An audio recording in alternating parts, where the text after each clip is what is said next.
Hello guys, welcome back to S3D. Unfortunately, it looks like nobody won this guy for $36 on eBay or Mercari. I had it up for 5 hours. I guess either, something's wrong with the Dungeons and Dragons property. Maybe have something to do with the Hasbro CEO Chris Cox and like the shenanigans uh, this year or last year involving stuff with Wizard of the Coast situation. But yeah, things not people are not really impressed or something. But I can tell you this figure is actually really nice. So I decided to open up because this guy's not doing anything in the box. Just and I did pay $19 on my own pocket for this guy. So might as well check it out, right? I do have to say the packaging is very nice. The thing with NECA figures, like I know this guy is probably gonna get reissued next year, so every year they start doing that since like 2020. So anything that uh, people wanted is just gonna get reissued. Everything in almost all the stuff in their catalog is gonna get reissued and stuff like that. So yeah, this figure is actually quite impressive. I'm quite impressed with the amount of detail that goes on this character. I am very accustomed to a lot of Hasbro products, so yeah. I always, like the sculpting, the details that NECA put on their figures. The problem with NECA figures is that they have a lot of joint issues, and that is present on this figure as well. There is just the typical, like they're designed to be displayed. Like I guess most of them are designed to just be put in a museum pose, kind of like a high end collectible. You don't want to put them in like weird dynamic poses because most likely they're not gonna be able to do that. If you want something dynamic, go buy something like Hasbro Marvel Legends. People like to criticize Marvel Legends for a lot of things, like no paint, no sculpted detail, but they're good for posing. That's it. If you like to play with your figure, you like to pose them. They're very good for that. Uh, Depends on the figure. But yeah, the sculpt work on this guy really good. The paint work very nice. Just the choice of articulation on this guy is very questionable.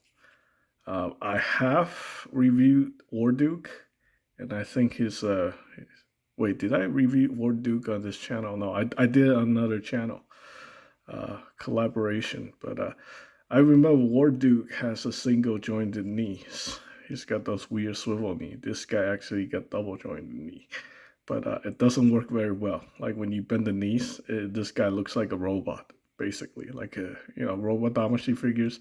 When you bend the knee, you can tell like it look very unnatural. But then they're robots, right? So it's fine. But on a humanoid figure, it's weird. And then he's got this ball jointed feet. So the design is kind of different compared to Warduke. Actually, they actually changed a few things in terms of design, but unfortunately, the arms are still single jointed. So you don't really have too much range out of that single joint. But he can hold his accessories, so that's pretty good. The visor does go down like that, so that's pretty cool. I do like knight figures and stuff like that, so yeah, I might actually keep this guy.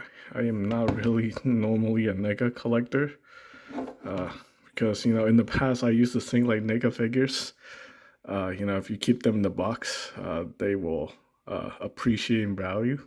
Nowadays, yeah, they just they get reissues every year, so like chances are there's just no chance of NECA figures appreciating value. So if you're getting a NECA figure, you might as well open it, enjoy it, stuff like that. So yeah, the cloth cape is actually pretty decent too.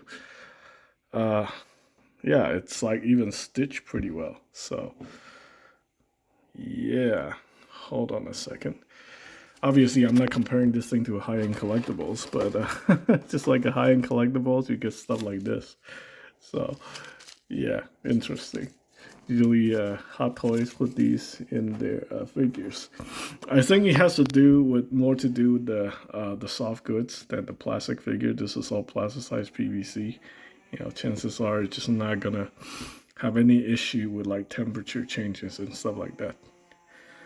But yeah, let's go ahead and compare this guy to Diablo. So this is I said this guy has a lot of paint on him. Believe it or not, I still feel like this guy may have more paint than this figure. I think some of the silver stuff is probably just molded plastic. Unless it's like, there's like paint on the entire figure, I would be very impressed to see that.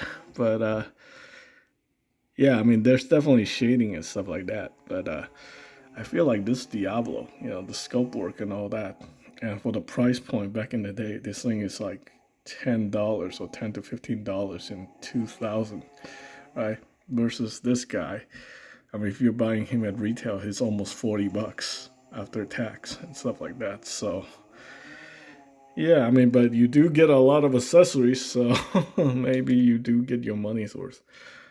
You have the dagger. Oh, actually, you know what? Let's go ahead and take a look at this footman right here. This is also another knight figure. I was planning on keeping this guy because like this is worth less than $5. But if you look at the amount of sculpt work on it, uh, this is pretty impressive, right? This guy probably had more paint and more sculpt work than an entire wave of Marvel Legends 2, and he's like $5. Of course, he's missing all his accessory. No helmet, no sword. And he had very problems standing because the way he's pre-posed. Like, there's barely any articulation on this guy. Alright, so let's get this guy out of the way. And let's come back to this guy. Let's look at his accessories. So we got the hammer right here. This is pretty cool.